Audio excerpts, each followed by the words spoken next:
특히나 제가 어제 저녁에 그 사석에서 약간 진보적이었다가 이제 이쪽 그 보수 쪽으로 좀 넘어가 있는 40대 후반, 50대 초반의 여성분들인데 문재인 대통령에 대해서 좀 부정적일 줄 알았더니 무척 긍정적이에요. 그래서 왜 그러냐 그랬더니 감성적으로, 정서적으로 꽤 그 타차는 게 그 부드럽게 국민들에게 다가가고 국민들이 꼭 원했던 부분에 대한 얘기를 하는 것 같다.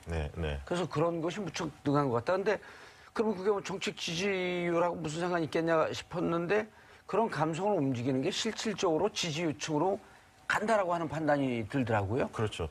리더의 덕목 중에 인, 의, 애, 지로 네 가지로 설명하는 경우가 있습니다. 근데 그러니까 문재인 대통령 과거의 특징이 뭐냐면 인, 어질다, 그리고 바르다, 예. 이 두 가지 속성이 굉장히 두드러졌거든요. 그런데 탄핵 국면에서 정의로움, 의로움 이런 부분은 이제 이재명 당시 후보가 좀 강하게 그 부분 흡수를 했었죠.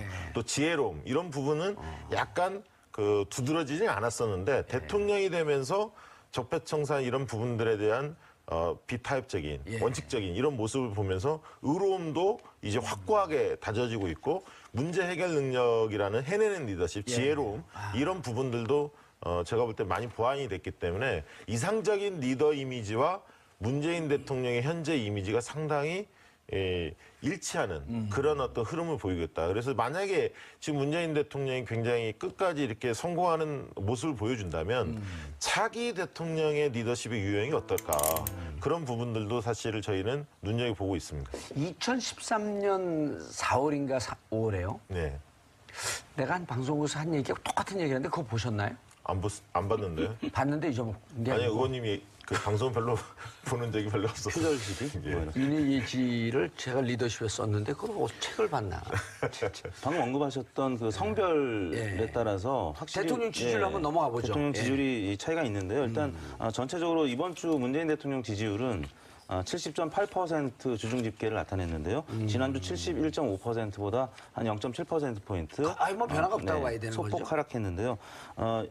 말씀하신 성별 차이를 보면 여성이 74.3%의 지지율, 남성이 67.3%, 합쳐서 70.8%의 지지율인데 여성이 남성보다 7%포인트가량 지지율이 높습니다. 그 부분 설명을 드리고요. 이번 주 여러 가지 사건이 있었습니다. 이제 주말을 거치면서 그 월요일 날은 인천 낚싯배 침몰 사고 보도가 굉장히 크게 나왔었고요.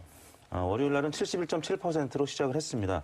그런데 화요일 날 여야 예산안 처리 합의 속에서도 이 낚싯배 침몰 사고에 대한 정부 대응에 대한 특히 이제 해경의 대응에 대한 비판이 특히 야당에서 굉장히 컸었고요. 또 일반 국민들도 그 범국가적 재난 방지 시스템이 이렇게 여전히 이렇게 문제가 많은지 비판을 했기 때문에 화요일 날은 소폭 하락해서 69.3%로 70% 아래로 살짝 떨어졌다가 수요일 날 어제죠. 13일부터 중국을 국빈 방문한다는 소식이 전해지면서 다시 반등을 해서 어제는 72.21%로 올라서 주중 집계가 3일간의 합계는 70.8%로 마감이 됐습니다. 70.8%. 여전히 고공행진하고 있는데 그 지난주하고는 큰 변화가 없는 거로 봐야 되는 거죠. 다만 사건에 따라서 추이가 조금씩 그 출렁했던. 예. 이번 그 조사 결과를 보면 계속 누적은 됐습니다만 한 가지 더 말씀을 드리고 싶은 것은 중도층이 어떤 반응을 보이느냐가 중요한데요. 특히 이제 내년 지방선거가 있기 때문에 그런 부분들 유심히 봐야 하는데 지금 중도층에서 긍정평가, 대통령 지지도에 대해서 긍정평가하는 게 73%입니다. 근데 진보층에서는 87.8로 73%. 예, 약간 진보층보다 약간 낮지만 보수층에서는 48.6 정도밖에 안 나오거든요. 그 얘기는 많이 나온 뭐냐면 거네요. 중도층이 거의 진보층하고 생각을 같이 가고 있다는 거예요. 그건 다른 말로 얘기하면 보수층이 굉장히 고립되고 있다는 얘기입니다. 그렇기 때문에 지금 선거 때 이 향배는 중도층이 잡고 있는데 이 중도층들이 문재인 대통령에게 굉장히 호의적이다. 이 부분들을 다시 한번 좀 짚고 넘어갈 필요는 있는 것 같습니다. 지난 아무튼 주초에 낚싯배 침몰 사고와 관련해서는 여전히 이제 계속 부정적인 기사들이 많이 나오고 있습니다. 그 해경이 그 사고 현장까지 도착하는데 이제 37분이 걸렸고 수색 구조대나 아니면 헬기가 도착하는 데는 1시간이 넘었죠. 그런 부분 여러 가지 세월호 사건 이후에도 계속 바뀌지 않는 이런 부분에 대해서는 문재인 대통령이 직접 이제 사과도 하셨지만 많은 국민들이 정부에 대해서 많은 불만을 갖고 있기 때문에 주초 약제로 좀 작용을 했고요. 예산안과 관련해서는 보수 언론에서 특히 이제 화요일 날 많은 비판적인 사설이 나왔는데요. 조선일보 같은 경우는 새 예산 알고 보니 공무원 17만 증원 그대로다. 이런 제목으로 사설을 썼고 동아일보는 쪽지 예산 밀실 날림 야합의 국회 적폐 굉장히 많은 비판을 했습니다. 그렇기 때문에 국민의당은 잠시 소개해드리겠습니다만 국민의당, 한국당은 조금 올랐는데 민주당이 빠졌고 또 대통령 지지율에도 이 부분은 조금 악재로 작용하지 않았나 싶습니다. 반면에 이제 13일부터 시진핑 주석과 정상회담이 예상되는 보도가 이제 어제 나오면서 어제는 지지율 72.1%까지 오른 것으로 나타났습니다. 네, 저도 뭐 비슷한 의견이지만요. 한두 가지 더 보태면 그 대북 그 부분 관련해 선제 타격 얘기가 미국발로 상당히 많이 나왔었어요. 며칠 전부터, 2, 3일 전부터. 그러다 보니까 월요일 날 조사 결과에 낚싯배 문제하고 선제 타격 이런 부분들이 작용했다라고 보여지고요. 말씀하신 대로 이제 예산 논란, 특히 이제 공무원 증원 쪽으로 논란이 됐었고 뭐 이러다 보니까 화요일 날 좀 지지율이 더 빠졌고 이게 이제 국회에서 그래도 잘 통과가 됐기 때문에 우여곡절을 통과됐기 때문에 수요일 조사는 좀 소폭 반등을 했고 그런 흐름이 당분간 조금 이어지지 않을까 그렇게 전망이 됩니다. 이거는 국민의당이 1.2% 올랐는데 느닷없이 홍준표 자유한국당 대표하고 안철수 대표가 아재 개구를 한판 붙었어요. 네. 너무 관심이 없었네 사람들이. 그쵸. 위장야당이라고 하니까 뭐 우리는 위나 장이나 같은 소화계통이 아니고 중추신경계 중추야당이다. 가끔가다 뜬금없는 너무 말이 어려운데요? 아재 개구도 좀 어렵게 하네요. 그 서울대 출신이어서 그런가. 저 아재 개구로 보여요 저게? 의사니까 저렇게 했나? 그렇겠네요. 네, 의사니까. 의사 출신. 네. 근데 중주의. 저걸 중자가 많이 들어가요. 중자가. 저걸 보면서 저걸 정리하는 우리 작가들은 무슨 생각을 하고 있는 걸까? 네? 위장야당, 아재 개그. 저게 그 좀 정도로 웃자고 하는 건데 웃기지 않죠? 아니 저 부분이 화제가 됐나요? 그러니까 제가 묻는 거예요. 저는요, 뭐 워낙 그 뉴스에 관심들이 많으니까. 네네. 저는 뭐 TV도 안 보고. 네. 이번에 이제 정당 지지도 보면 민주당 지지도가 좀 빠졌고 예. 나머지 정당들은 좀 소폭 오른 것으로 조사됐는데 민주당의 지지율 빠진 원인을 뭐 딱히 규명하기는 애매하지만 워낙 높으니까요. 근데 다만 그 부분 한 가지 있는 것 같아요. 지난번에 이제 제가 나와서 그 권리당원 200만 원 가까이 100만 원을 넘어서고 뭐 이런 얘기를 했었는데 꽤 탄탄하죠. 예, 근데 그게 이제 알아보니까 150만 명으로 그 민주당이 발표했다가 이게 실질적으로 돈이 실제로 지금 빠져나가는 사람들은 79만 명, 80만 명. 꽤 많은 거예요. 예, 근데 그러다 보니까 당원 뻥튀기 한 거 아니냐. 이런 얘기들이 좀 흘러나오면서 부정적 기사들이 좀 있었습니다. 근데 실질적으로 약정은 150만 한 게 맞고 돈이 실제 지금까지 이제 빠져나간 사람들은 이제 권리 행사를 할 사람들은 79만 명에 달한다고 합니다. 예. 그런 소식들도 약간 영향을 미치지 않았나 싶고요. 그렇죠. 어쨌든 공무원 증원 논란 뭐 이런 등등이 아무래도 우리 국민들이 공무원을 늘리는 거에 대해서 좀 거부감이 있습니다. 그게 소방공무원, 경찰공무원 현장에 필요한 그 공무원을 늘리는 것임에도 불구하고 공무원 늘리기에는 여전히 좀 부정적 시각이 있다 보니까 그런 어떤 예산안 논란이 벌어졌을 때 당이나 대통령한테 다소 부정적인 영향이 좀 끼치지 않았을까 그렇게 생각이 듭니다. 좀 그 묘하잖아요. 그 이태수 대표님. 네. 공무원 늘린 거에 대해서는 부정적 여론이 높아요. 그런데 이제 경찰직, 소방관, 네. 택배, 교사 이런 분들 늘리는 거에 대해서 또 긍정적이에요. 네. 그러니까 이제 이낙연 총리하고 둘이 그 야당하고 설전을 했잖아요. 네. 공무원 늘리지 마세요. 그랬더니 이낙연 총리가 공무원이 아니고 경찰관, 택배원, 네. 소방관입니다. 아니요, 공무원 늘리지 마시라니까요. 그러니까 이낙연 총리가 또 공무원이 아니고 소방관. 이러면서 설전이 벌어졌는데 소방관 이런 현장직 공무원 늘리는 거에 대해서는 또 그 한 60% 좀 안 되지만 50% 이상이 찬성을 한단 말이에요. 이번 낚싯배 사고 때도 네. 구조대 예산과 관련해서 사실 배가 빨리 출동 못한 것도 일반 그 배들과 같이 계류가 돼 있기 때문에 섞여 있었고 막 네. 묵혀 있고. 그러니까 실상을 이제 들여다보면은 많은 국민들도 공감을 할 수밖에 없는 부분이 바로 그런 우리 생활 안전과 관련된 부분, 또 생활 안전 공무원. 네, 또 편의와 관련된 공무원들 증언에는 다 찬성을 하는 것이거든요. 근데 뭉뚱그려서 지금 국민들의 세금으로 공무원 일자리 늘리는 게 그게 무슨 의미가 있느냐라는 이제 보수 언론의 지적 그런 부분들과 이제 한국당이 이 교회를 같이 하는 건데요. 일단 이런 사건들이 생기면 국민들이 그때마다 이제 좀 관심을 갖고 보게 되는 것 같습니다. 예. 그런 차원에서 여러 사안들과 관련해서는 현 정부의 입장과 교회를 같이 하는 유권자들의 목소리를 들을 수가 있는데요. 아무튼 그 공무원 증원과 관련해서 이번 주 중에는 당청에 좀 부담으로 작용했던 것이 분명하고 그 과정에서 국민의당 지지율이 소폭 올랐습니다. 정당 지지율에서는 국민의당이 1.2%포인트로 가장 많은 폭으로 오른 거고요. 물론 소폭입니다만 민주당이 3.4%포인트 빠졌고 한국당은 0.7%포인트 올랐고 바른정당도 이번 예산안 처리 과정에서 좀 무력감을 보였지만 0.8%포인트 오른 6%를 나타냈고요. 정의당도 그 무력감 속에 포함된 정당이었는데 정의당도 0.6%포인트 빠진 4.5%로 국민의당과 정의당이 4, 5위 순위를 바꾸게 됐습니다. 그런데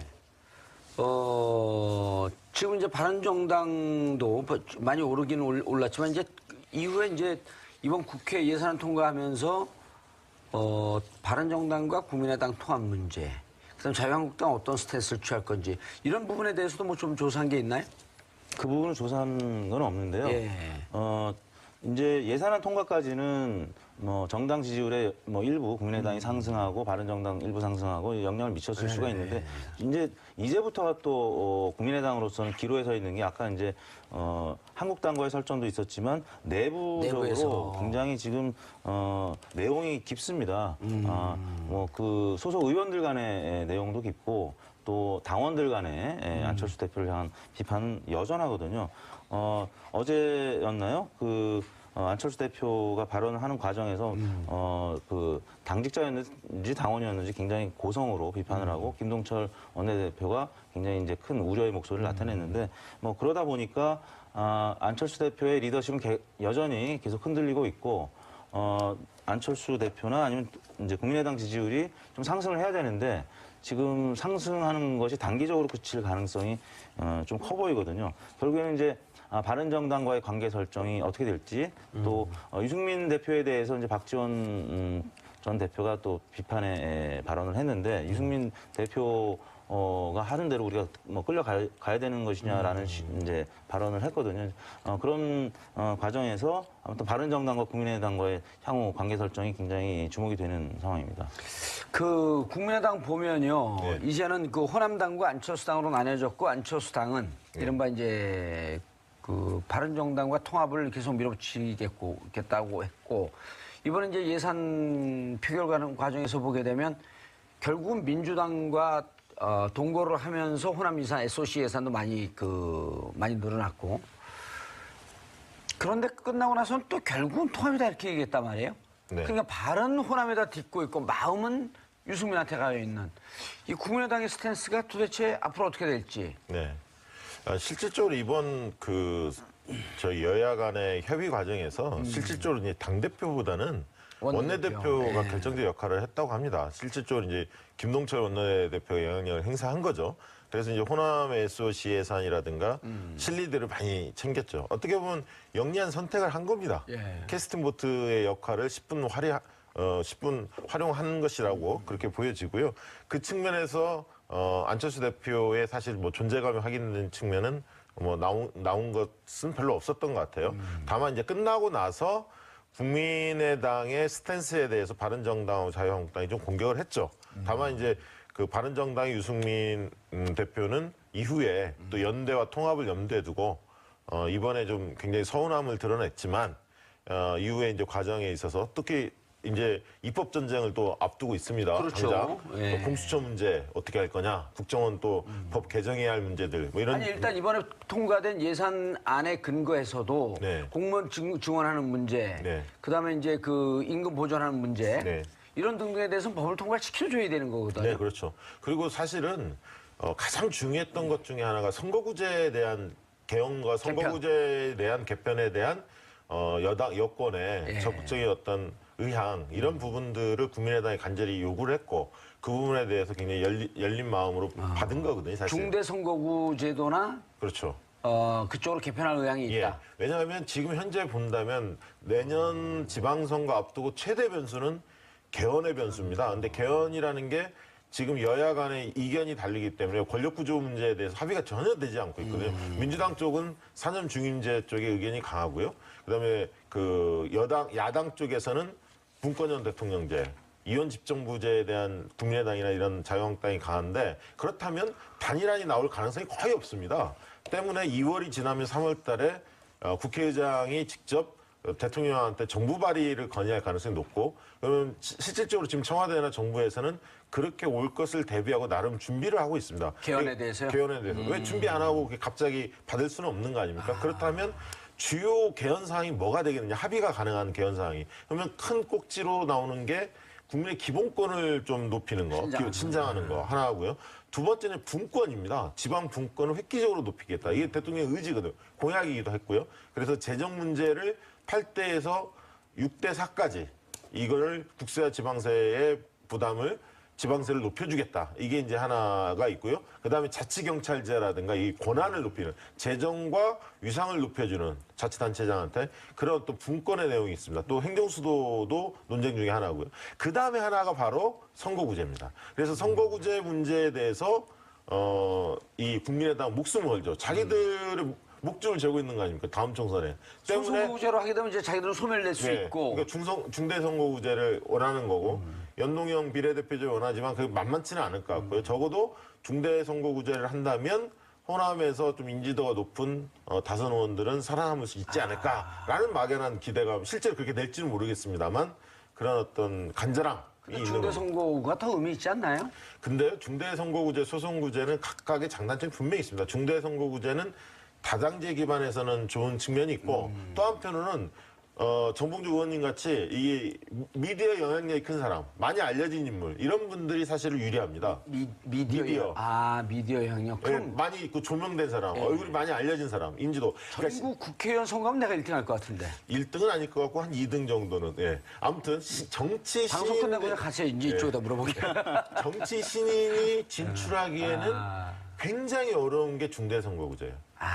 왜냐하면 기득권층으로 되는 거네. 네, 단일 선거구 내에서도 해당 당의 의원들도 몇 명이 복수로 나올 수 있는데 굉장히 알려진 인물, 중량감이 있는 인물 아니면 언론에 많이 노출된 이런 인물들이 유리하기 때문에 실력은 있어도 인지도가 낮은 사람이 뚫고 나가기엔 굉장히 어려운 측면이 있습니다. 다만 다당제를 강화하는 효과는 있죠. 양당제 관심이 싹 쏠리는데요. 아 그렇습니까? 예. 인지도가 높으시니까. 근데 국회의원은 안 할 거니까 이제 방송인인데. 아 그런가요? 사면도 아직 안 되시지 않았나요? 그렇죠. 사면도 하지 말아달라 그랬어요. 아 그랬어요? 예, 왜냐면 저 하면서 예.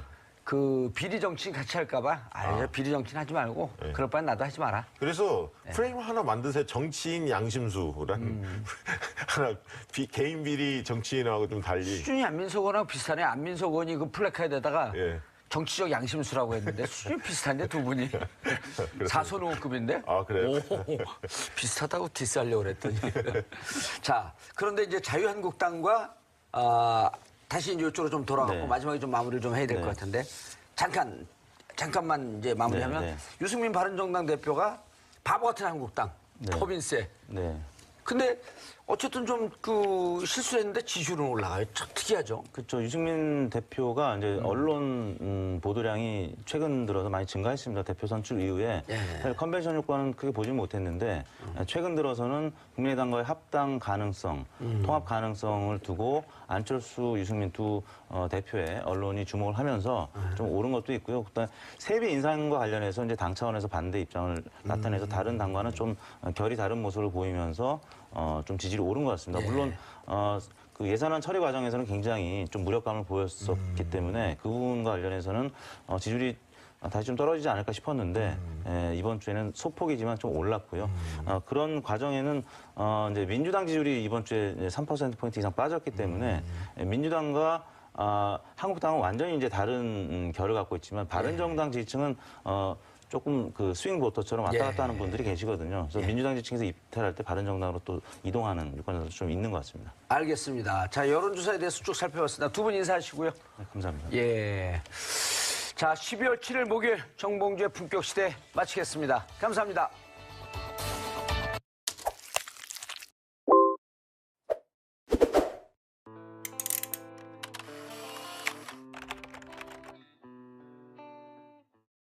삼성그룹의 영재센터 후원금을 강요한 혐의로 기소된 최순실 씨의 조카 장시호 씨가 1심에서 징역 2년 6개월을 선고받고 법정 구속됐습니다. 같은 혐의를 받는 김종 전 문화체육관광부 차관의 경우 징역 3년이 선고됐습니다. 앞서 검찰은 장 씨에게 징역 1년 6개월, 김 전 차관에게 징역 3년 6개월을 구형한 바 있습니다. 법원은 장 씨가 수사와 재판에 협조한 점이 있지만 관련 혐의로 장 씨가 가장 큰 이익을 갖다는 점을 우려했다고 밝혔습니다. 특검 도움이 장시호 씨의 1심 판결 배경과 박 전 대통령 최순실 재판에 미칠 영향에 대해 알아봅니다.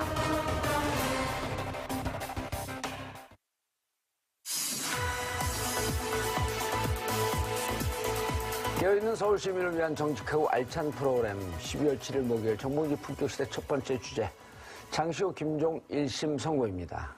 이 문제와 관련해 전문가 두 분 모시고 말씀 나눠보도록 하겠습니다. 최진봉 오래간만에 하네. 최진봉 성공회대 교수님. 안녕하십니까. 성공회대 교수님. 성공하는 사람만 가는 대학이죠. 그래요? 네. 오, 나 성공하는 데 갈 거 그랬네. 응? 그럼 성공 곱하기 2를 뻔했는데. 자, 백성문 변호사 자리하셨습니다. 네, 안녕하세요. 예. 그럼 여기 성문 종합영어 본 사람 그렇죠. 성문종합영을 보면 성공회대를 가니까. 성문 종합영어를 보면서 성공하는 사람들. 시청자 여러분들께서도 샵5400으로 다양한 의견 문자로 보내주시기 바라겠습니다. 지금 이 순간 페이스북 라이브로도 시청하실 수 있습니다. 오늘인가요? 어제였었나요? 네, 어제죠. 안타까운 하루였어요. 그랬죠. 네. 그래서 사실 이제 좀 안타까움이 있어요. 무슨 말이냐면, 물론 이제 범죄 행위로만 보면 장시호 씨가 고약하죠. 네, 받은 형량이 그렇게 높다고 볼 수는 없지만, 이제 우려되는 건 이런 거죠. 검찰이 일정 부분 피의자로 소환된 피고나 피의자가 와서 내부 고발이라고 할 수 있는 거 아니겠습니까? 범죄의 실체에 대해서 얘기해주고 또 다른 사람의 범죄 행위까지도 증거를 제출하면서 도와주는 역할을 했는데, 우리가 소위 이제 플리바게닝이라고 하는데, 우리 법에는 그게 플리바게닝이라는 개념이 없기 때문에 사실은 법관이 판단을 내린 것 자체는 문제가 없다고 봅니다, 저는. 그러나 이제 앞으로 피의자들이 그런 상황에서 그럼 과연 검찰을 적극적으로 도울 거냐 하는 우려가 좀 있다는 거죠. 그러니까 재판부 입장에서야 검찰의 입장을 충분히 고려하지 않고 법에 의해서 형량을 정했다고 한다면 할 말은 없지만, 그럼에도 불구하고 앞으로 이제 농단 관련 검찰 조사를 할 때 검찰에서 이런 형태로 예를 들면 플리바게닝 형식의 어떤 형태의 도움을 줬을 때 이익을 줄 수 있는 뭔가 좀 감형을 해줄 수 있는 그런 키가 있으면 카드가 있으면 아무래도 조사가 좀 더 잘 이루어질 가능성이 있는데 그런 부분에 있어서 이제 앞으로 좀 조사가 어려워지지 않을까 하는 우려는 있습니다. 근데 이제 지금 말씀하셨는데 백 변호사님, 네. 플리바게닝이라고 하는 게 어찌 보면 우리가 보면 그거 좀 야비하고 비열한 짓 아니냐. 그런데 근데 그 내면의 그 속성은 잘못한 사람이 반성을 하면서 검찰 수사에 자기 죄를 인정하고 수사에 협조하겠다 이런 뜻이 아닌가요? 그러니까 이게 플리바게닝 하는데 정확하게 그 뜻이 뭐냐면요. 기소하기 전에 이 죄를 스스로 뉘우치고 수사에 협조하는 경우에 형량을 조정해주는 제도예요. 그러니까 쉽게 말하면. 기소 플리가 전입니다. 초원 이런 뜻 아닌가요, 원래? 그렇죠. 그런데 우리나라는 말씀하셨던 것처럼 공식적으로 플리바게닝이라는 제도는 없는데 이제 수사기관 입장에서 한번 생각을 해보죠. 이게 예를 들어서 마약 사건 한번 생각해보세요. 마약 사건은 혼자 잘 안 해요. 그러니까 마약은 내가 마약을 투약을 하려면 나한테 판 사람도 있어야 되고 유통망도 있어야 되고 보통 혼자 한다니까 같이 한 사람들, 같이 하는 패거리들이 있단 말이에요. 근데 한 명을 잡았어요. 한 명을 잡았는데 정말 엄격하게 플리바게닝도 전혀 없이 그냥 원칙대로 죄를 물으면 이 사람이 굳이 윗선을 불 이유가 하나도 없어요. 그렇죠. 뭔가 본인한테 이익이 돼야 자기랑 같이 한 사람, 공급해준 사람, 그다음에 이걸 유통하는 사람들을 불잖아요. 이제 그래서 수사의 편의상 우리나라도 일정 부분에 한해서는 플리바게닝을 도입해야 되는 게 아니냐는 얘기가 많이 있었어요. 예. 왜냐하면 이론적으로 보면 죄를 진 사람 그에 합당한 처벌하는 건 맞는데 그렇게 해서 한 명을 처벌하는 것보다는 많은 사람들을 처벌할 수 있게 사회를 정화하는 데 도움이 된다면 긍정적 역할. 긍정적인 역할을 감안해서 일정 범죄는 도입할 필요가 있다는 얘기가 나왔는데 이번 사건 같은 경우에는요. 사실 아까 말씀하셨던 것처럼 1년 6개월을 구형했다라는 건 그러니까 쉽게 말해 특검에서 풀어주세요.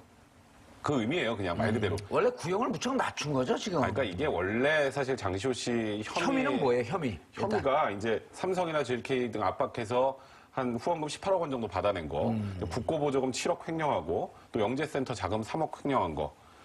대충 사이즈 나오지 않습니까? 이 정도면 10억 횡령. 최소 구형이 5년에서 7년 정도는 되는 게 맞아요. 그런데 일단 특검 입장에서는 어쨌건 여러 가지로 수사에 협조를 했고 국정농단 실체를 밝히는 데 도움을 줬으니까 재판부에 그냥 집행유예 해주세요. 왜냐하면 구속기간도 연장 안 했잖아요. 다 지금 들어가 있는데 장시호 씨만 안 했잖아요. 이제 그런 시그널을 줬으나 재판부는 그래도 안 돼 이렇게 판단한 겁니다. 그렇죠. 재판부도 이러한 그 횡령죄에 대한 판례가 있을 거 아니에요. 그렇죠. 판례를 깨면서까지 검찰은 물론 수사 열심히 했고 수사협조에서 국정농단의 실체를 밝혀내는 데는 긍정적인 역할을 했지만 재판부는 원래는 이거보다 훨씬 중형을 선고해야 되는데 지금 말씀하셨던 것처럼 수사에도 협조하고 자백하고 했던 여러 가지 양형 요소를 감안해서 2년 6개월을 선고한 거니까 검찰과 재판부가 바라보는 온도차가 분명히 있었던 거고요. 사실 재판부 입장에서도 고민을 좀 했을 거예요. 검찰이 구형한 거 사실 쉽게 말해서 올려친다 그러잖아요. 올려치는 경우가 그렇게 흔하진 않습니다. 저희는 특검이 이렇게까지 시그널을 보냈으면 그래도 재판부 알았어 하고 들어줄 거라고 생각했으나 말씀하셨던 것처럼 재판부에서 제일 중요했던 게 이거예요. 장시호 씨가 법정에서 이런 얘기하거든요. 이 지금 3억 횡령하고 국고보조금 7억 횡령한 거 최순실에게 준 게 아니에요. 이거 장시호 씨가 꿀꺽한 거란 말이에요. 그러니까 토해내야 되잖아요. 그건 나중에 이제 뭐 또 다른 문제들이 있겠지만 그렇게 본인이 다 이득을 취한 것을 고려할 때 가장 이익을 많이 본 사람 중에 하나를 집행유예로 풀어준다? 그거는 재판부가 받아들이기 어렵다 이런 판단을 한 겁니다. 만약에 네. 사정 변경, 즉 3억 7억 한 거 그 횡령했는데 무척 깊게 뉘우칩니다. 그리고 그 횡령한 돈이 어쨌든 3억은 국고죠. 영재센터 자금 3억. 그럼 총 뭐 10억이 어바웃 다 국고네요. 네, 그렇죠. 그러면 이 부분에 대해서 내가 국고이기 때문에 다시 그 회사 영재센터에 환수하겠다. 그리고 실질적으로 환수했다면 그거는 수사기관에서 그랬다면 그게 고려가 되지만 이건 1심 선고가 나서 법정 구속이 된 거기 때문에 법정 구속됐는데 이거 갚는다고 해서 보석으로 풀어주진 않습니다. 2심에서 영향. 2심에서 그럼 영향이 있을 수 있죠. 당연히. 이제 그런 부분도 고려가 돼야 될 겁니다. 예측 그 1년 6개월 구형했을 때 예측 못 하셨잖아요. 다 대부분 집행유예로 예측을 그랬었죠. 1년 6개월 정도 되면 대부분 이제 구형하는 것보다 좀 낮게 판결을 내리지 않습니까? 그렇게 되면 보통 한 3분의 2나 반. 그렇죠. 그 정도 내기 때문에 다 집행유예가 나올 거라 생각을 했죠. 장시호 씨도 사실 근데 어제 뭐 이렇게 출두하는 모습을 보면 본인도 집에 돌아갈 걸 생각하고 아마 출두한 게 아닌가 하는 생각이 들 정도로 뭐 옷차림이나 이런 것들을 보면 그리고 또 본인이 그렇게 얘기했지 않습니까? 머리가 하얘졌다. 판결을 받는 순간 그만큼 충격을 받았다는 거 아니겠습니까? 애 데리러 가야 되는데. 그렇죠. 또 뭐 마지막 증언할 때도 진술할 때 그런 얘기 했잖아요. 자, 얘가 지금 기다리고 있어 데리러 가야 되는데 나를 좀 구속만은 면하게 해달라. 이 얘기는 결국 아이한테도 내가 데리러 가겠다고 약속해놓고 왔다는 거 아니겠어요? 그렇다고 하면 결국 장시호 씨는 법정 구속이 될 거라고 상상도 못하고 왔을 가능성이 높아요. 검찰도 아마 그 정도까지 생각을 안 했을 거고요. 왜냐하면 장시호 씨가 워낙 많은 이제 도움을 줬기 때문에 뭐 그런 점에서 검찰 입장에서는 가능한 한 불구속 상태의 재판을 받을 수 있도록 하려고 하는 의도를 갖고 있었던 것이고 장시호 씨 입장에서도 검찰과의 어떤 그 교감이나 이런 걸로 봤을 때 본인이 설마 법정 구속이 될 거라고는 생각도 못했을 겁니다. 그래서 아마 그런 점에서 장시호 씨 입장에는 충격을 많이 받지 않았나. 보통은 이제 실형을 선고하면 거의 90% 이상은 1심에서 그 당시에 이제 자리에서 그 법정 구속을 하는데 아시겠지만 가끔 실형을 선고하면서도 법정 구속을 하지 않는 경우가 있어요. 그러니까 장시호 씨는 2년 6개월이 놀란 게 아니라 법정 구속이 훨씬 놀란 거죠. 그러니까 2년 6개월도 사실 집행유예가 붙을 수 있는 형이잖아요. 그렇죠. 3년 미만이니까. 그렇죠. 그러니까 항소심에서 또 어떻게든 뒤집을 수 있으니 여기서 법정 구속만 피하면 된다라고 생각을 했으나 재판부가 굉장히 단호했던 것 같고 좀 눈여겨볼 거는 이 재판부가 형사 22부입니다. 김세현 부장인데요. 김세현 부장이 맡고 있는 재판이 현재 박근혜 최순실 재판이에요. 그 재판의 재판부가 이런 판단을 했다라는 건 이 재판부가 사실 굉장히 피고인에게 잘해주는 재판부입니다. 그 의미가 뭐냐면 피고인이 원하는 거 다 들어주고 해달라는 것 뭐 증거 신청하면 다 들어주고 다 받아주는데 선고할 때는 굉장히 엄격하게 한다고 좀 유명한 재판부예요. 그리고 굉장히 재판을 잘하는 걸로 알려져 있고 그렇죠. 그러면 이번에 장시호의 1심 선고를 딱 보면 이거는 엄벌주의입니다. 그러니까 말 그대로 국정농단은 도저히 우리 국민들이 받아들일 수 없는 수준의 범죄다라고 판단을 하고 있는 거예요. 이번에 장시호 씨 판결문에 보면 최순실, 박근혜와 공모하여라는 거 많이 나와요. 그러면 아주 간단하게 이 같은 재판부가 22재판, 이 판결을 하면서 박근혜, 최순실 판결할 때 이거 인용 안 하겠어요? 똑같이 인용하는 거예요, 이거는. 그러니까 이거는 박근혜, 최순실 이제 그 두 피고인에게도 엄청나게 충격적인 어제 결과인 거예요. 그러니까 쉽게 말해서 장시호 씨 혼자 충격을 받을 게 아니라 지금 나비 효과로 이 두 명도 굉장히 충격을 받을 수밖에 없는 어제 선거 결과로 봐야 될 것 같습니다. 아니 장시호 씨 부분에 대해서는 우리가 이제 온정주의로 가면 안 되지만 좀 안타깝긴 했었는데 박근혜 최순실 두 재판에 아주 그 엄벌주의적 영향을 미칠 것이다. 이렇게 하니까 조금 마음이 위안이 되네요. 그러니까 김세윤 부장판사가 김세연. 김세연, 김세현, 네, 김세현.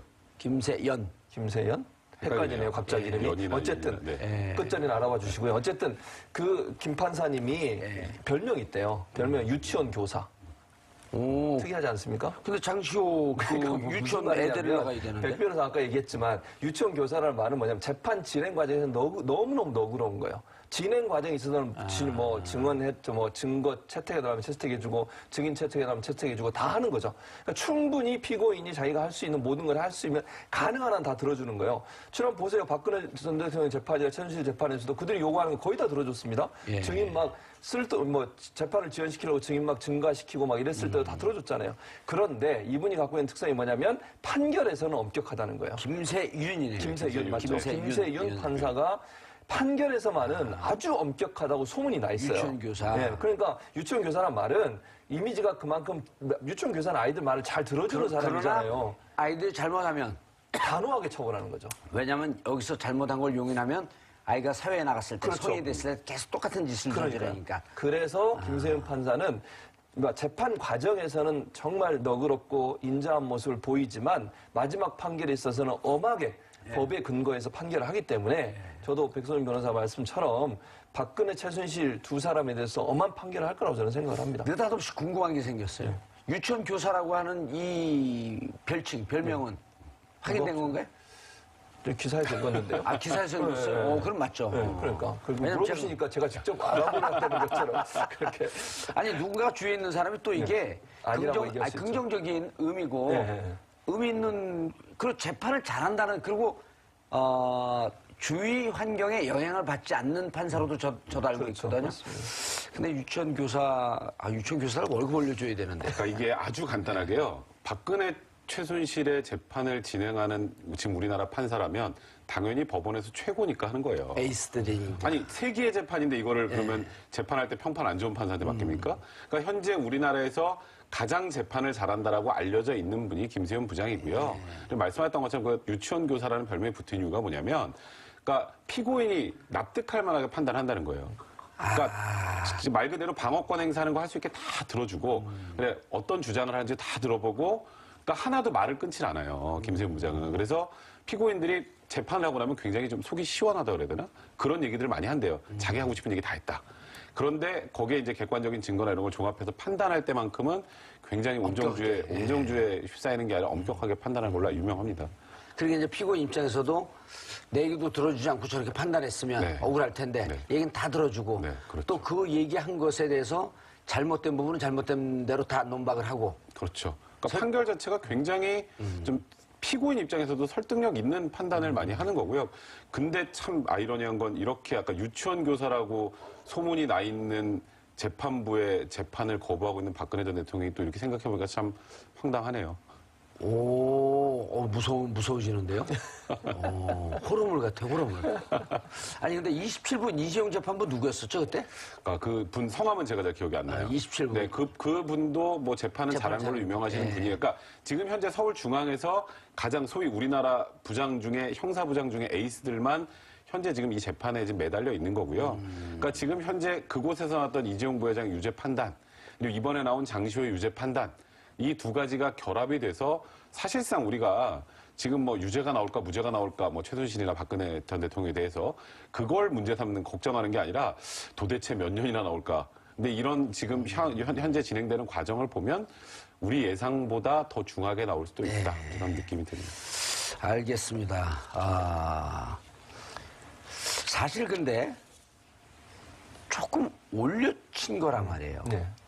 올려친 거는 처음에 검찰의 구형에 나섰다라고 이렇게 메시지를 준 거 아닌가요? 그렇죠. 그런 의미라고 볼 수 있죠. 근데 사실은 법원도 판결문에 보면 많이 도와준 걸 인정하는 부분이 있어요, 분명히. 그러니까 수사에 도움을 줬고 법원에서도 많은 증언들을 해준 것에 대해서 일정 부분 감형 요소가 있다라고 하는 부분을 얘기했고 그 말은 결국 뭐냐면 재판부 입장은 이보다 더 2년 6개월보다 더 많은 형을 사실은 판단하는 게 맞는데 그럼에도 뭐 줄여줬다는 의미 아니겠습니까? 그럼 결국 검찰은 그보다 더 적게 했기 때문에 그 부분에 있어서는 이제 법원에 있어도 뭐 이해는 하는 것 같아요. 검찰 입장에서 충분히 본인들이 조사하는 과정에 있어서 도움을 많이 받았고 뭐 제2의 태블릿 PC도 받았고 또 뭐 박근혜 전 대통령과 최순실이 통화했다는 대포폰 얘기도 다 들었고 그다음에 무슨 메모 같은 거 다 얘기해줬지 않습니까? 그런 차원에서 본다고 하면 장시호가 국정농단 수사에 엄청난 도움을 줬죠. 그런 분이 검찰에서는 고마울 수밖에 없는 것이고 그렇게 도움을 준 사람한테 일정 부분 그 도움을 받기 전에 검찰이 그렇게 얘기 안 했겠습니까? 우리가 적극적으로 수사에 도와주면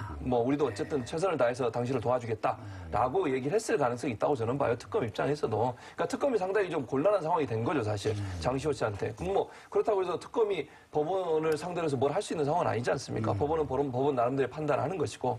김세현 이제 부장판사 입장에서는 아무래도 그 본인이 갖고 있는 어떤 원칙 이걸 벗어나는 것에 대해서 상당히 좀 그러니까 뭐랄까 하지 않았다 이렇게 볼 수 있을 것 같고 다만 아까도 말씀드렸지만 원래는 2년 6개월보다 더 많이 나올 수 있는 죄목으로 보면 그런 범죄임에도 불구하고 좀 줄여줬다고 하는 것은 김세현 부장판사도 일정 부분 장세호 씨의 검찰 도움 또 수사의 도움 법원에서의 도움을 인정한 게 아닌가. 근데 사실 이제 뭐 마약 수사나 지금 우리가 1년째 보고 있는 이 뭐 국정농단 사건이 뭐 전형적인 권력형 비리 사건 아닙니까? 이런 거는 제보자가 없으면 제대로 캘 수가 없어요. 맞아요. 제보자 없이 어떻게 캡니까 이거를? 이거 굉장히 그렇죠. 치밀하게 국정농단 이어지는 사건에 건데. 지금 전말이 파악이 되고 이런 게 지금 다 제보 아니에요. 그렇죠. 지금 다음에 국정원 내에 국정원개혁위원회에서 갖고 온 것도 사실은 지금은 개혁위원회가 정권이 바뀌어서 만들어졌지만 그 전 같으면 그 안에 있는 자료를 누군가 제보를 해야만이 가능했던. 그렇죠.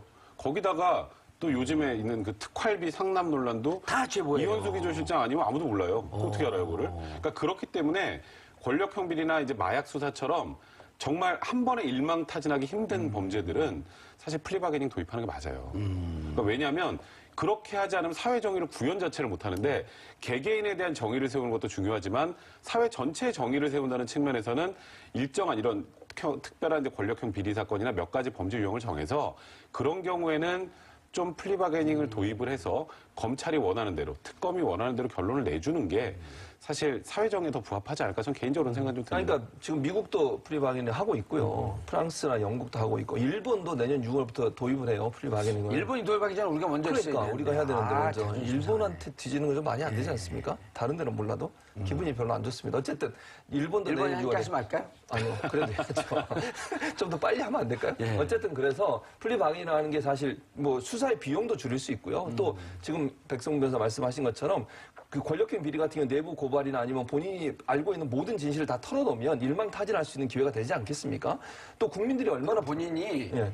반성하고 그렇죠. 사회에 대한 사과의 의미에서 너의 죄의 진상을 다 밝히고 그렇죠. 앞으로 예를 들어 다른 사람 잡히게끔 이게 털어놓는 게 그 사람한테 나쁜 게 아니라 죄를 지은 사람 벌을 받고 회개하고 반성하고 다시 건강한 사회로 돌아가라 이런 뜻 아니에요. 맞습니다. 그게 좋은 취지예요. 그러니까요. 그런 취지에서 그래서 사실 선진국에서 그걸 도입해서 활용하고 있는 거 아니겠습니까? 그런 차원에서 본다고 하면 일본이 우리도 도입하는 건 좀 기분 나쁘다. 그러니까 우리가 빨리 도입을 해야 되지 않나 하는 생각이 듭니다. 알겠습니다. 그런데 일각에서 네. 좀 저는 이게 좀 과도한 해석 같은데 검찰 구형보다 더 높게 나와서 특검에 모욕을 당했다? 정청래 전 의원이 그런 얘기를 하신 것 같은데. 그래요? 나 어디서 많이 이름을 본 사람인데 누군가. 많이 본 사람이죠. 많이 본 분이잖아요. 근데 이게 율사가 이랬으면 좀 실려가는데 또 여기서 그랬다니까. 사실 저는 플리바게닝을 도입하자 도입하지 말자의 논의로 여기에서 진행을 하는 건 맞지만 이렇게 법원의 판단을 가지고 뭐 특검을 욕보였다라는 취지 정도. 그러니까 이게 가만 들어보면 결국 특검 수사를 법원이 요즘에 계속 방해하네? 이런 내용이잖아요. 사실 저도 정청래 의원이 어떤 의미로 이렇게 썼는지는 알겠습니다만 우리나라 법원의 판단을 일단 존중하고 신뢰하지 못하면 사회가 제대로 돌아갈 수가 없어요. 그러니까 최소한 법원의 판단에 관련해서는 존중한다. 하지만 이런 부분이 아쉽다 정도의 논평은 괜찮아도 이렇게 거의 그들의 뿌리는 이렇게 단단하다. 이게 마치 법원을 적폐로 보는 것 같은 그런 내용들이잖아요. 별로 중요하지 않아요. 최근에 근데 이제 여당 의원들 우리 중심으로 작가들이 이상해 저. 여당 의원들 중심으로 좀 이번에 김관진 국방부 장관 그 구속적분을 풀어준 그런 내용들과 관련해서 굉장히 강도 높게 비판을 하시는데 그 비판까지는 모르겠는데 그걸 넘어선 사실 제가 봐도 좀 거북할 정도 수준 그런 부분들은 이제 여당 의원들께서 조금 자제해 주실 필요가 있지 않나 생각 드네요. 여당 전 의원. 이분은 전 의원, 현 의원들도 그러잖아요. 현 의원들도. 박범계 의원도. 박범계 의원도 그런데 물론 그 신광열. 네. 그 형사수석 부장판사의 구속적 부심은 이상해요. 그러나 그럼에도 불구하고 법원이 그거에 대해서 또 김동진 부장판사가 문제제기를 했잖아요. 네, 그렇죠. 그렇게 하면서 좀 건강하게 자리를 잡아나가는 과정이지. 바깥에서 할 건 아닌 것 같아요. 사실 저도 칼럼을 써서 그 구속적 부심이 도저히 이해가 안 된다라는 취지로 칼럼을 한번 쓴 적이 있었는데. 그래도 어쨌든 이해는 가잖아요. 이해가 지금도 안 돼요, 사실. 저는 아니, 지금. 올해는 가잖아요. 이해. 그럼에도 불구하고 법원에서 그 판단한 것을 뒤집을 수가 없는 이상 일단은 받아들여야 되는 거죠. 그럼요. 그리고 다만 이제 그런 건 나중에 한번 좀 그 구속 적부심의 원칙과 기준을 좀 정확하게 만들어야 될 필요가 있을 것 같아요. 그렇습니다. 김명수 대법원장이. 네, 그렇습니다. 자, 그런데 이제 또 같은 혐의로 재판에 넘겨진 김종. 김종 이분이 이제, 이른바 그 문체부, 네. 문체부 국정농단 마이다스의 손 아니에요? 그렇죠. 마이다스의 손이죠. 스포츠 마케팅의 황제. 그렇죠. 예. 그래서 온갖 나쁜 짓을 많이 했죠. 차은택의 사수. 그렇죠. 예. 그리고 최순실의 수족 역할을 했었죠. 최순실의 수족. 네. 최순실이 부르면 온다잖아요. 길거리에서 만나고 문 열고 잠깐 얘기하고 가고 길거리에서. 벨이잖아요, 별명이 벨. 벨. 종 아니에요, 종. 부르면 온다고. 김종. 부르면 흔들면 온다고. 딸랑딸랑. 근데 이제 종이 여러 가지 의미가 있어요. 이렇게 종이라고. 이건 개네. 종이라고 하는 네. 그 서번트 의미도 있고. 네, 그런 의미도 있죠. 벨이라고 하는 벨이라고 의미도 있고. 맞습니다. 근데 이제 이번에 삼성그룹 후원 강요 사건을 무죄로 내렸는데, 이거 무죄로 내렸다, 그러니까 이런 거죠. 김종 전 차관이 직접적으로 거기 개입하지 않고 관여하지 않았다. 라고 하는 것이 이제 재판부의 판단인데, 재밌는 건 재판부가 뭐라고 얘기했냐면, 삼성이 돈을 준 것은 박근혜 전 대통령과 이재용 부회장의 독대로 인한 거다.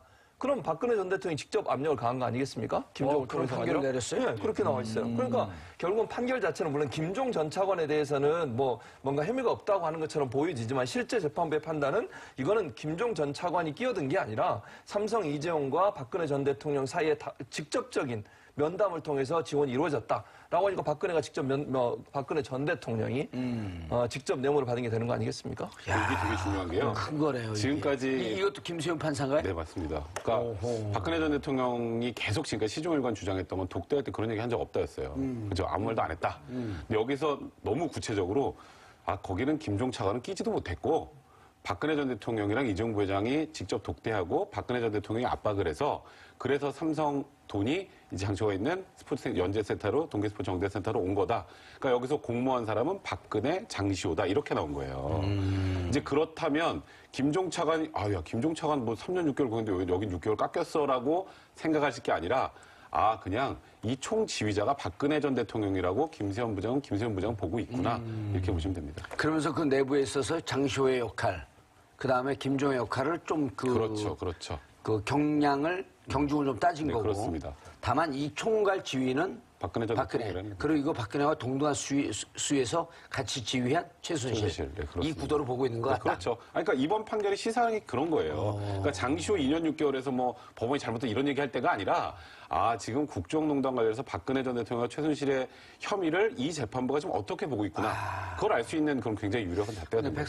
우리 백성 변호사님이 인격들인데 장시호 2년 6개월 그래갖고 난 욕하는 줄 알았어. 깜짝이야. 그렇게 들리죠? 그러니까 발음이 약간 장시호 그렇죠? 2년 붙여서 얘기하니까 실표를 줘야 되는데. 장시호 2년 6개월 얘기했는데 장시호 2년 6개월. 그러니까 약간. 죄송합니다. 뭔가 의도가 있었던 것 같아요. 알겠습니다.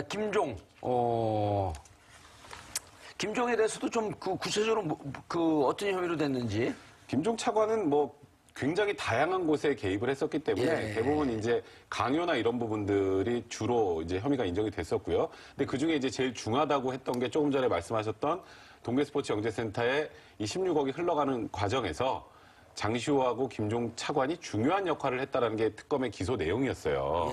그런데 이제 특검의 기소 내용 중에 재판부가 그 부분을 이제 무죄 판단을 한 거고요. 그 부분을 무죄 판단을 했음에도 불구하고 3년이 나왔다라는 건 김종 차관이 그동안 온갖 것에 개입해서 문화부 관련된 그 이권이나 뭐 그런 압박이나 이런 데 강요했다는 것을 단적으로 보여주는 거라고 봐야 될 것 같고요. 그러니까 김종 차관이 6개월 깎았던 거에 대해서는 국민 여러분도 별로 분노하지 않으셔도 되고요. 그 주역이 김종 차관이라 박근혜 전 대통령이라고 판단한 거기 때문에 이 재판부가 국정농단을 바라보는 관점을 제시해 준 것이다. 이렇게 보시면 됩니다. 법원은 그러면서 또 김 전 차관이 법정에서 용서를 구했고 수사협조안점을 양형에 참작했다. 장시호 씨도 참작한 거 아닌가요? 아, 그럼요. 그러니까 장시호 씨도 장시호 씨와 김종 차관을 놓고 보면 둘 다 예를 들어서 죄질이 안 좋다라고 감안해서 혐의만 딱 놓고 보면 사실은 장시호 씨가 형량이 더 높아야 되는 게 맞아요. 왜냐하면 장시호 씨 입장에서는 그 개인이 돈을 좀 착복한 부분이 있지 않습니까? 그러니까 최순실의 어떤 명성이라고 얘기할 수는 없죠. 어떤 권력을 등에 업고서 박근혜와 최순실 사이의 어떤 관계를 이용해서 본인이 돈을 챙겼다고 하는 부분 때문에 법원이 그렇게 판단한 거 아니겠습니까? 오로지 장시호 혼자 그걸 다 이익을 챙겼다 하는 부분이 좀, 이런 높은 형량에 받게 된 하나의 이유가 된다고 볼 수 있겠죠. 자, 지금까지 이제 보면은, 검찰 수사에 협조했다든지 수사기관 처벌에 형평성 논란 빚는 인물들이 좀 있어요. 이현수 지금 구속 안 돼 있나요? 안 됐죠. 아, 지금 이렇게 지금 검찰에서 협조적으로 하는 사람을 왜 구속을 시킵니까? 그 구속이 안 된 상태에서 다 얘기를 한 거예요? 조금 더 전으로 가볼까요? 지금 정유라는 기소도 안 됐어요. 아, 그런가요? 그렇죠. 그러니까 이게 어쨌건 수사에 이렇게 편의를 주면 검찰 입장에서 검찰도 팔이 안으로 굽는다고. 아, 이현수 저 기조실장이 최경환. 1억 줬고, 그다음에 진보실 가서 줬고, 그다음에 같이 가서 줬고, 대통령 40억 돈 줬고, 그거 전부 다 이현수 기조실장 입에서 나온 거예요. 야, 근데 이현수 그 기조실장은 원래 누구 사람인가요? 국정원 출신인가요? 원래 군 출신으로 알려져 있는데요. 그러니까 박근혜 전 대통령이 굉장히 총애를 받았던 인물로 알려져 있긴 합니다. 원래 이현수 기조실장이 이제 빠져야 되는 상황에서 박근혜 전 대통령이 대노해서 그 자리를 지켰다라고 얘기를 하는데 그 이현수 기조실장이 비수를 꽂네요. 그런데 이현수 기조실장 입장에서는 이렇게 볼 수 있는 거 아닌가요? 그때 권력의 힘에 의해서 시키는 것을 어쩔 수 없이 상명하복의 정신에 근거해서 할 수밖에 없었지만 이것은 결국 국가의 미래나 장래를 위해서 옳지 않은 것이다라고 판단하고 얘기할 수도 있다고 그렇게 긍정적으로 볼 수 있는 거 아니에요? 그러니까 그런 차원에서 내부 고발자로 볼 수 있는 거죠. 그러니까 본인이 그 조직 안에 있을 때 그걸 거부하고 그 뭐 권력의 어떤 압박 아래 있을 때 내부 고발하는 게 더 멋있겠지만 그걸 못했다 하더라도 나중이라도 그걸 밝히는 게 중요한 거 아니겠습니까? 지금 문제가 된다고 본인이 판단해서 본인이 알고 있는 정보들을 다 검찰에 얘기하고 그것으로 인해 지금 전직 국정원장들이 다 조사를 받았고요. 대통령들도 좀 돈을 받은 게 확인되는 거 아니겠습니까? 그런 차원에서 본다면 이현수 전 기조실장 같은 경우에는 검찰에 많은 도움을 준 것이고 그래서 아예 그 구속영장 청구조차 안 한 거죠.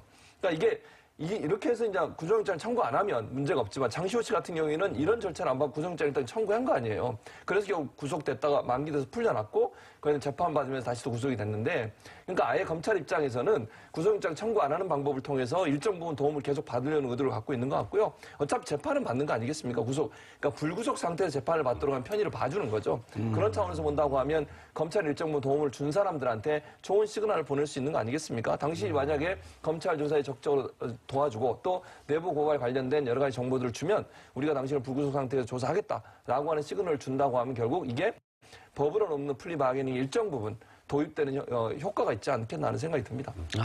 박원호 전 대한승마협회 전무 이분 삼성 출신 아닌가요? 그렇죠. 그리고 최순실과 정유라의 최측근이죠. 최측근. 근데 박원호 전무도 굉장히 수사에 협조적이었고 박원호 전무를 통해서 나온 내용들 때문에 어찌 보면 이재용 부회장이 지금 저 지경까지 가게 된 건데 그러니까요. 그래서 지금 삼성 측 변호인단은 굉장히 불쾌해요. 왜 이 사람이 바깥을 걸어 다니고 있느냐. 이렇게 얘기했어요?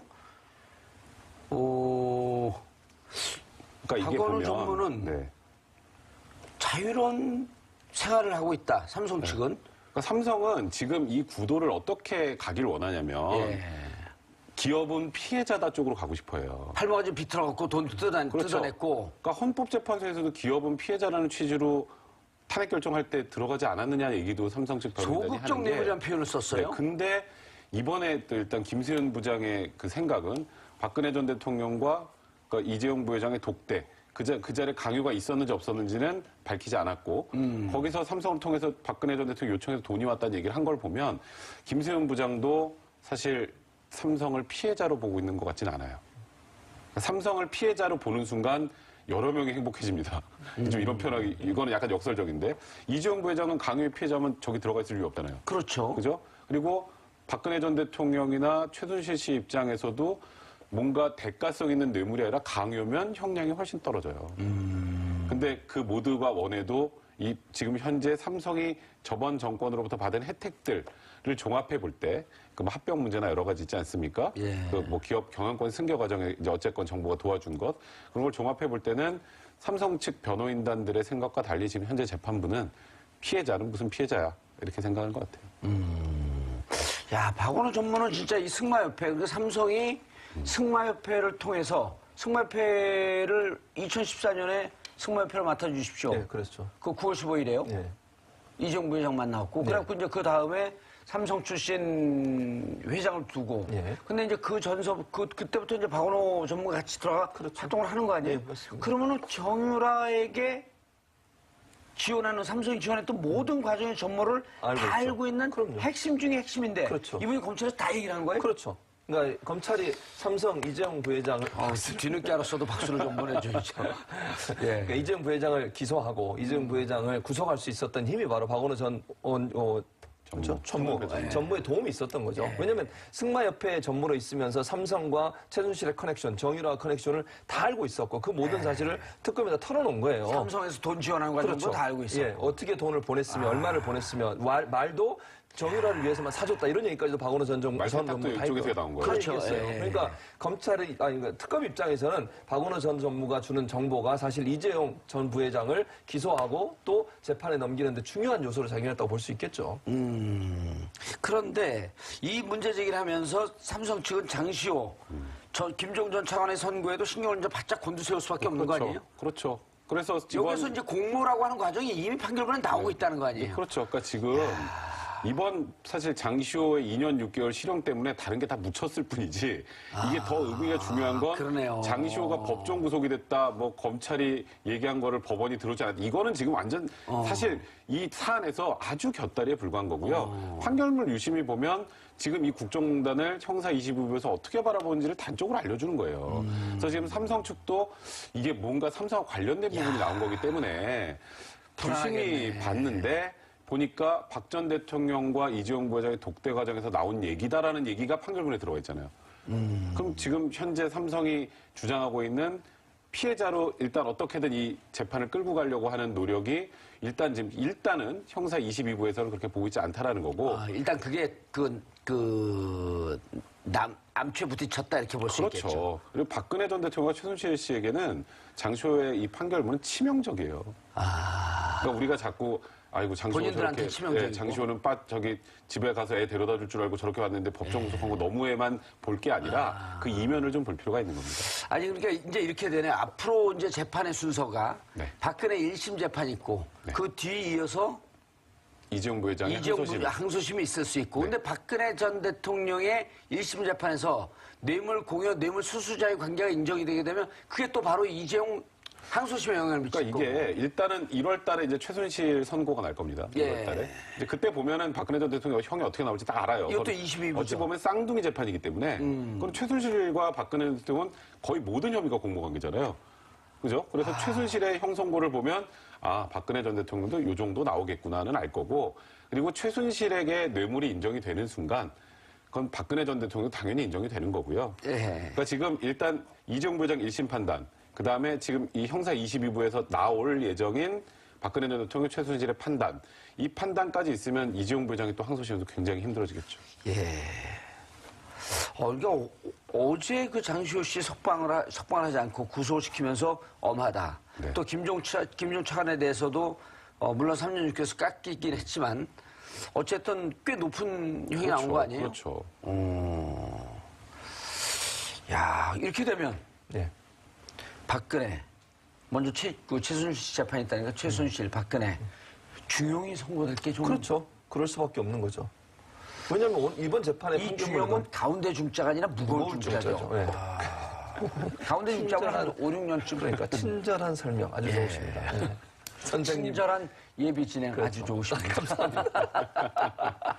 그래서 판결문에 보면 예. 장시호가 최순실, 박근혜와 공모했다는 게 나오지 않습니까, 여러분? 박근혜의 도움으로 아까 말씀드린 삼성이 박근혜를 만나서 이재용 부회장이 박근혜 전 대통령을 만나서 거기서 압력을 받아가 돈을 지원했다고 돼 있고요. 최순실과 박근혜 전 대통령의 관계를 이용해서 돈을 삼성으로부터 받았다고도 돼 있어요. 그러니까 결국은 장시호 재판에서 나온 게 뭐냐면 김세용 부장판사는 그렇게 판결을 내린 거죠. 장시호 혼자서 한 게 아니라 최순실, 박근혜와 공모 관계에서 이게 모든 게 이루어졌다라고 하면 나중에 그 두 사람의 재판에도 이 건이 당연히 활용되지 않겠습니까?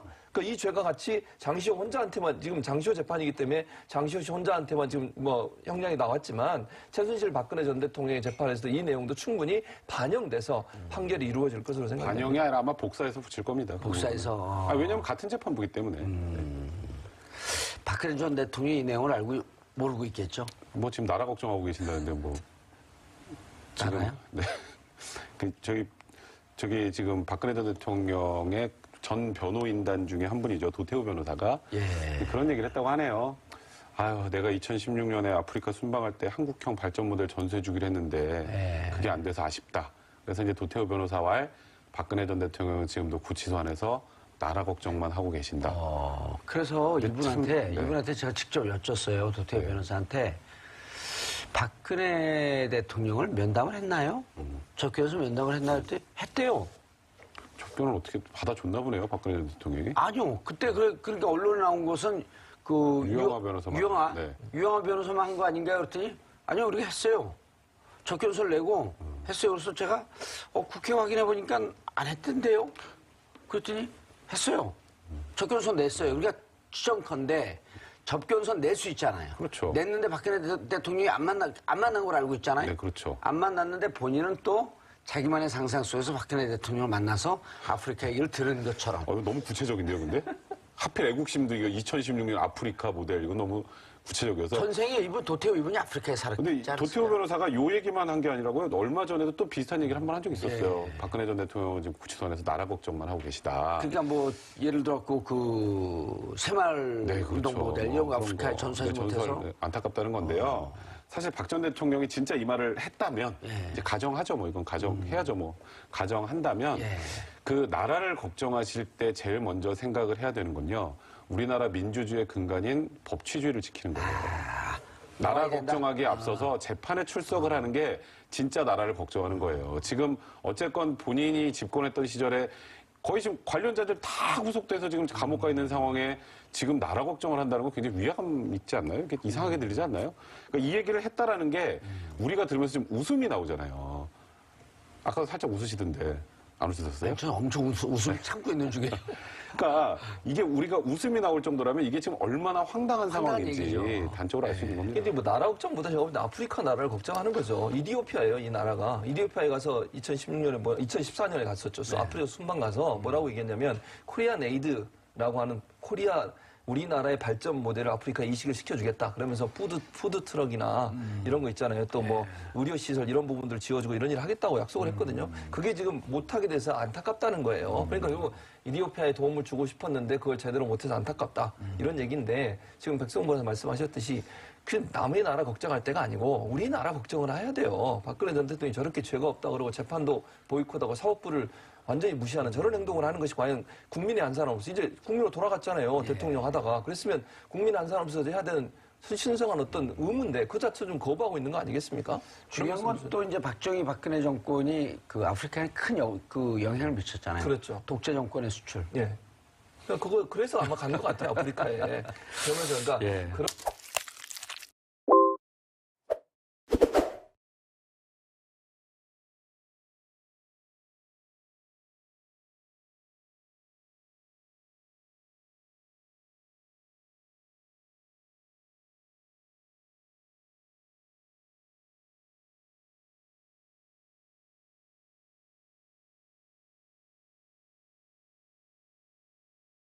정치 신인이 진출하기에는 굉장히 어려운 게 중대선거구제예요.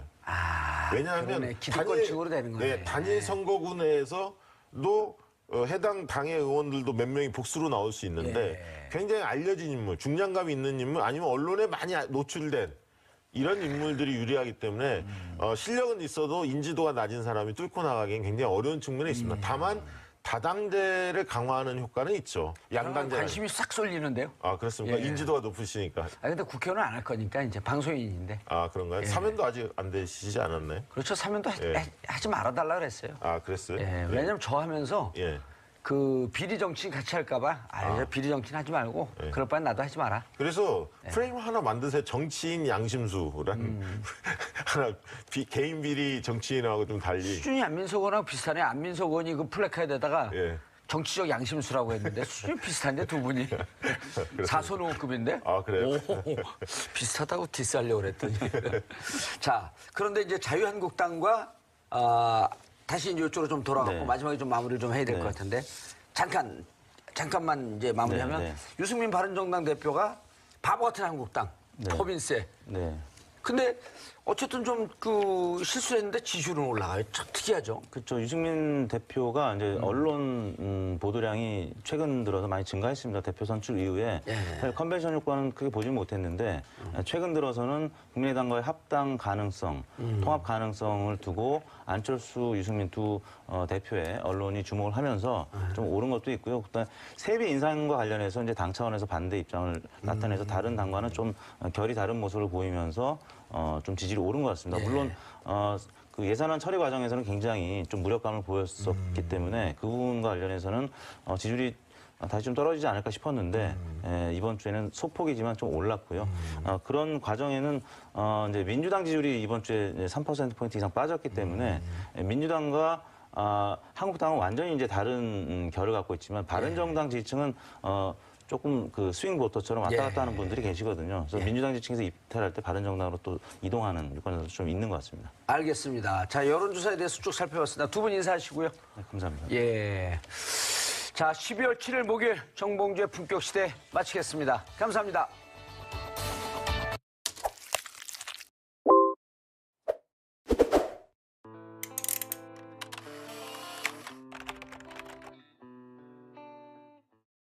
삼성그룹의 영재센터 후원금을 강요한 혐의로 기소된 최순실 씨의 조카 장시호 씨가 1심에서 징역 2년 6개월을 선고받고 법정 구속됐습니다. 같은 혐의를 받는 김종 전 문화체육관광부 차관의 경우 징역 3년이 선고됐습니다. 앞서 검찰은 장 씨에게 징역 1년 6개월, 김 전 차관에게 징역 3년 6개월을 구형한 바 있습니다. 법원은 장 씨가 수사와 재판에 협조한 점이 있지만 관련 혐의로 장 씨가 가장 큰 이익을 갖다는 점을 고려했다고 밝혔습니다. 특검 도움이 장시호 씨의 1심 판결 배경과 박 전 대통령 최순실 재판에 미칠 영향에 대해 알아봅니다.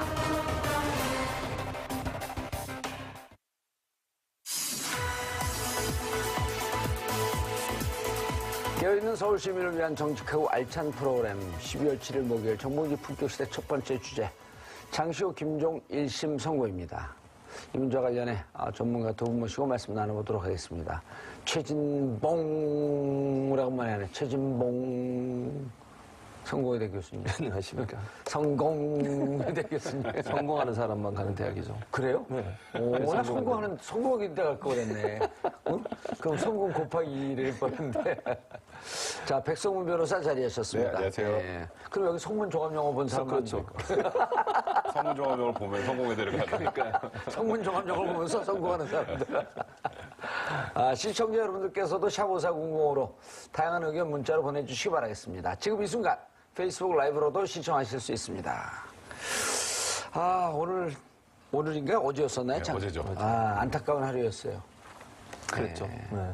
그래서 뭐 사실 이제 좀 안타까움이 있어요. 무슨 말이냐. 물론 이제 범죄 행위로만 보면 장시호 씨가 고약하죠. 네, 받은 형량이 그렇게 높다고 볼 수는 없지만 이제 우려되는 건 이런 거죠. 검찰이 일정 부분 피의자로 소환된 피고나 피의자가 와서 내부 고발이라고 할 수 있는 거 아니겠습니까? 범죄의 실체에 대해서 얘기해주고 또 다른 사람의 범죄 행위까지도 증거를 제출하면서 도와주는 역할을 했는데 우리가 소위 이제 플리바게닝이라고 하는데 우리 법에는 그게 플리바게닝이라는 개념이 없기 때문에 사실은 뭐 법관이 판단을 내린 것 자체는 뭐 문제가 없다고 봅니다. 저는. 그러나 이제 앞으로 피의자들이 그런 상황에서 그럼 과연 검찰을 적극적으로 도울 거냐 하는 우려가 좀 있다는 거죠. 그러니까 재판부 입장에서야 뭐 검찰의 입장을 충분히 고려하지 않고 뭐 법에 의해서 형량을 정했다고 한다면 할 말은 없지만 그럼에도 불구하고 앞으로 이제 국정농단 관련 검찰 조사를 할 때 검찰에서 이런 형태로 예를 들면 플리바게닝 형식의 어떤 형태의 도움을 줬을 때 이익을 줄 수 있는 뭔가 좀 감형을 해줄 수 있는 그런 뭔 키가 있으면 카드가 있으면 아무래도 조사가 좀 더 잘 이루어질 가능성이 있는데 그런 부분에 있어서 이제 앞으로 좀 조사가 어려워지지 않을까 하는 우려는 있습니다. 근데 이제 지금 말씀하셨는데 백 변호사님, 네. 플리바게닝이라고 하는 게 어찌 보면 우리가 보면 야, 그거 좀 야비하고 비열한 짓 아니냐. 그런데 근데 그 내면의 그 속성은 잘못한 사람이 반성을 하면서 검찰 수사에 자기 죄를 인정하고 수사에 협조하겠다 이런 뜻이 아닌가요? 그러니까 이게 일단 어떤 스탠스를 취할 건지 이런 부분에 대해서도 뭐 좀 조사한 게 있나요? 그 부분을 조사한 건 없는데요. 예. 이제 예산안 통과까지는 뭐 정당 지지율의 뭐 일부 국민의당이 상승하고 바른정당 일부 상승하고 영향을 미쳤을 수가 있는데 이제부터가 또 국민의당으로서는 기로에 서 있는 게 아까 이제 한국당과의 설전도 있었지만 내부적으로 내부에서. 굉장히 지금 내용이 깊습니다. 뭐 그 소속 의원들 간의 내용도 깊고 또 당원들 간의 안철수 대표를 향한 비판은 여전하거든요. 어제였나요?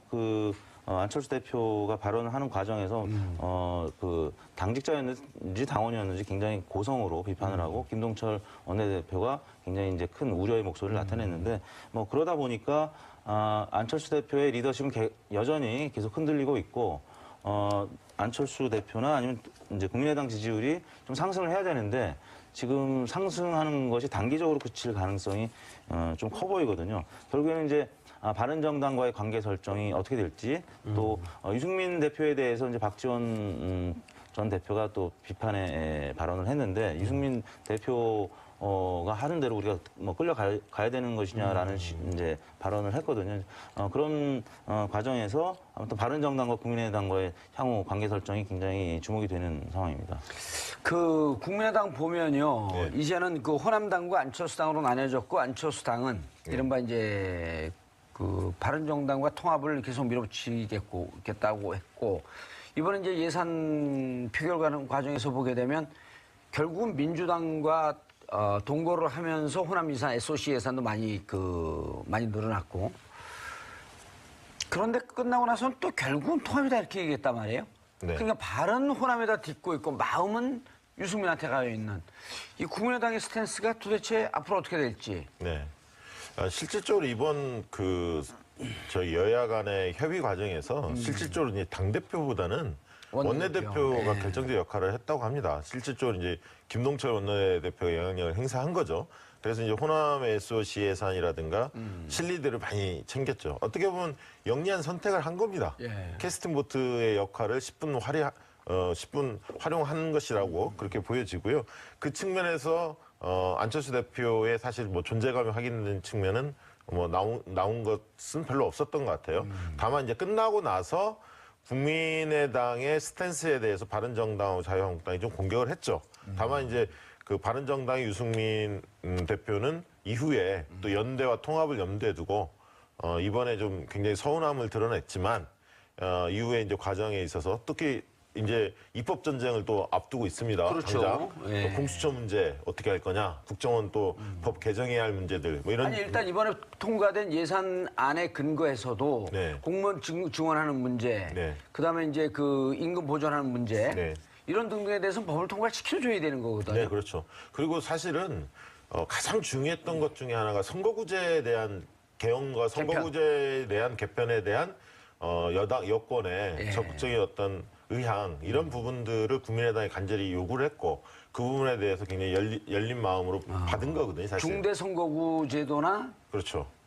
그쪽으로 개편할 의향이 있다. 예. 왜냐하면 지금 현재 본다면 내년 지방선거 앞두고 최대 변수는 개헌의 변수입니다. 근데 개헌이라는 게 지금 여야 간의 이견이 달리기 때문에 권력구조 문제에 대해서 합의가 전혀 되지 않고 있거든요. 민주당 쪽은 산업 중임제 쪽에 의견이 강하고요. 그다음에 그 야당 쪽에서는 분권형 대통령제, 이원 집정부제에 대한 국민의당이나 이런 자유한국당이 강한데 그렇다면 단일안이 나올 가능성이 거의 없습니다. 때문에 2월이 지나면 3월 달에 국회의장이 직접 대통령한테 정부 발의를 건의할 가능성이 높고 그러면 실질적으로 지금 청와대나 정부에서는 그렇게 올 것을 대비하고 나름 준비를 하고 있습니다. 개헌에 대해서요? 개헌에 대해서. 왜 준비 안 하고 갑자기 받을 수는 없는 거 아닙니까? 그렇다면 주요 개헌 사항이 뭐가 되겠느냐. 합의가 가능한 개헌 사항이. 그러면 큰 꼭지로 나오는 게 국민의 기본권을 좀 높이는 거, 신장하는 거 하나고요. 두 번째는 분권입니다. 지방 분권을 획기적으로 높이겠다. 이게 대통령의 의지거든요. 공약이기도 했고요. 그래서 재정 문제를 8대에서 6대 4까지 이거를 국세와 지방세의 부담을 지방세를 높여주겠다. 이게 이제 하나가 있고요. 그다음에 자치경찰제라든가 이 권한을 높이는 재정과 위상을 높여주는 자치단체장한테 그런 또 분권의 내용이 있습니다. 또 행정수도도 논쟁 중에 하나고요. 그다음에 하나가 바로 선거구제입니다. 그래서 선거구제 문제에 대해서 이 국민의당 목숨을 걸죠. 자기들의 목줄을 재고 있는 거 아닙니까? 다음 총선에. 때문에 선거구제로 하게 되면 이제 자기들은 소멸낼 수 네, 있고. 그러니까 중대선거구제를 원하는 거고 연동형 비례대표제 원하지만 그게 만만치는 않을 것 같고요. 적어도 중대선거구제를 한다면 호남에서 좀 인지도가 높은 다선 의원들은 살아남을 수 있지 않을까라는 막연한 기대감. 실제로 그렇게 될지는 모르겠습니다만 그런 어떤 간절함이 있는 거죠. 중대선거구가 더 의미 있지 않나요? 근데 중대선거구제, 소선구제는 각각의 장단점이 분명히 있습니다. 중대선거구제는 다당제 기반에서는 좋은 측면이 있고 또 한편으로는 정봉주 의원님 같이 이 미디어 영향력이 큰 사람, 많이 알려진 인물 이런 분들이 사실은 유리합니다. 미디어. 미디어 영역. 예, 그럼 많이 그 조명된 사람, 얼굴이 많이 알려진 사람, 인지도. 전국 국회의원 선거하면 내가 1등 할 것 같은데. 1등은 아닐 것 같고 한 2등 정도는. 예. 아무튼 정치 방송 시인 끝나고 그냥 같이 이제 이쪽에다 물어보게. 뭐 한국당은 조금 올랐는데 민주당이 빠졌고 또 대통령 지지율에도 이 부분은 조금 악재로 작용하지 않았나 싶습니다. 반면에 이제 13일부터 시진핑 주석과 정상회담이 예상되는 보도가 이제 어제 나오면서 어제는 지지율 72.1%까지 오른 것으로 나타났습니다. 네, 저도 뭐 비슷한 의견이지만요. 한두 가지 더 보태면 그 대북 그 부분 관련해 선제 타격 얘기가 미국발로 상당히 많이 나왔었어요. 며칠 전부터, 2, 3일 전부터. 그러다 보니까 월요일 날 조사 결과에 낚싯배 문제하고 선제 타격 이런 부분들이 작용했다라고 보여지고요. 말씀하신 대로 이제 예산 논란, 특히 이제 공무원 증원 쪽으로 논란이 됐었고 뭐 이러다 보니까 화요일 날 좀 지지율이 더 빠졌고 이게 이제 국회에서 그래도 잘 통과가 됐기 때문에 우여곡절을 통과됐기 때문에 수요일 조사는 좀 소폭 반등을 했고 그런 흐름이 당분간 조금 이어지지 않을까 그렇게 전망이 됩니다. 이거는 국민의당이 1.2% 올랐는데 느닷없이 홍준표 자유한국당 대표하고 안철수 대표가 아재 개구를 한판 붙었어요. 네. 너무 관심이 없었네 사람들이. 위장야당이라고 하니까 뭐 우리는 위나 장이나 같은 소화계통이 아니고 중추신경계 중추야당이다. 가끔가다 뜬금없는 너무 말이 어려운데요? 아재 개구도 좀 어렵게 하네요. 그 서울대 출신이어서 그런가. 저 아재 개구로 보여요 저게? 의사니까 저렇게 했나? 그렇겠네요. 네, 의사니까. 의사 출신. 네. 근데 저걸 중자가 많이 들어가요. 네, 중자가. 저걸 보면서 저걸 정리하는 우리 작가들은 무슨 생각을 하고 있는 건가? 네? 위장야당. 홍안아재 개그. 저게 그 좀 정도로 웃자고 하는 저게 건데 웃기진 않죠. 아니 저 부분이 화제가 됐나요? 그러니까 제가 묻는 거예요. 저는요, 뭐 워낙 그 뉴스에 관심들이 많으니까. 네네. 저는 뭐 TV도 안 보고. 이번에 이제 정당 지지도 보면 민주당 지지도가 좀 빠졌고 예. 나머지 정당들은 좀 소폭 오른 것으로 조사됐는데 민주당의 지지율 빠진 원인을 뭐 딱히 규명하기는 애매하지만 워낙 높으니까요. 근데 다만 그 부분 한 가지 있는 것 같아요. 지난번에 이제 제가 나와서 그 권리당원 예. 200만 원 가까이 100만 원을 넘어서고 뭐 이런 얘기를 했었는데 꽤 탄탄하죠. 예, 근데 그게 이제 알아보니까 150만 명으로 그 민주당이 발표했다가 이게 실질적으로 돈이 실제로 지금 빠져나가는 사람들은 79만 명, 80만 명. 꽤 많은 거예요. 예, 근데 그러다 보니까 당원 뻥튀기 한 거 아니냐. 이런 얘기들이 좀 흘러나오면서 부정적 기사들이 좀 있었습니다. 근데 실질적으로 약정은 150만 한 게 맞고 돈이 실제 지금까지 이제 빠져나간 사람들은 이제 권리 행사를 할 사람들은 79만 명에 달한다고 합니다. 예. 그런 소식들도 약간 영향을 미치지 않았나 싶고요. 그렇죠. 어쨌든 공무원 증원 논란 뭐 이런 등등이 아무래도 우리 국민들이 공무원을 늘리는 거에 대해서 좀 거부감이 있습니다. 그게 소방공무원, 경찰공무원 현장에 필요한 그 공무원을 늘리는 것임에도 불구하고 공무원 늘리기에는 여전히 좀 부정적 시각이 있다 보니까 그런 어떤 애산한 논란이 벌어졌을 때 당이나 대통령한테 다소 부정적인 영향이 좀 끼치지 않았을까 그렇게 생각이 듭니다. 좀 그 묘하잖아요. 그 이택수 대표님. 네. 공무원 늘린 거에 대해서는 부정적 여론이 높아요. 그런데 이제 경찰직, 소방관, 네.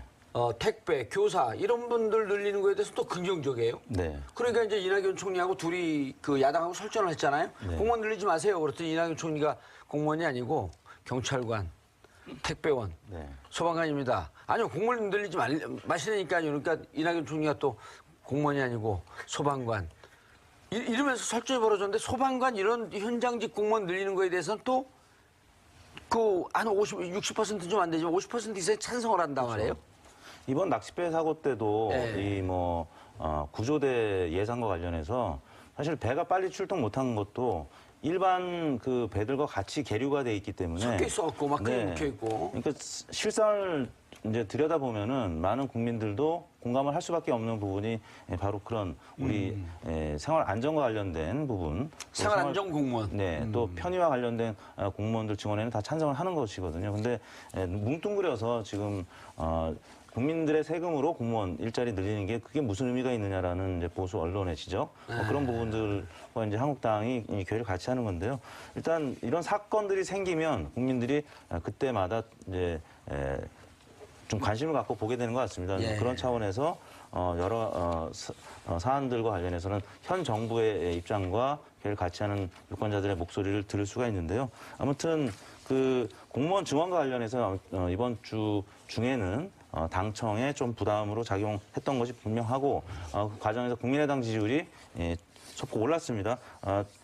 정당 지지율에서는 국민의당이 1.2%포인트로 가장 많은 폭으로 오른 거고요. 물론 소폭입니다만 민주당이 3.4%포인트 빠졌고 한국당은 0.7%포인트 올랐고 바른정당도 이번 예산안 처리 과정에서 좀 무력감을 보였지만 0.8%포인트 오른 6%를 나타냈고요. 정의당도 그 무력감 속에 포함된 정당이었는데 정의당도 0.6%포인트 빠진 4.5%로 국민의당과 정의당이 4, 5위 순위를 바꾸게 됐습니다. 그런데 지금 이제 바른정당도 많이 오르기는 올랐지만 이제 이후에 이제 이번 국회 예산안 통과하면서 바른정당과 국민의당 통합 문제, 그다음 자유한국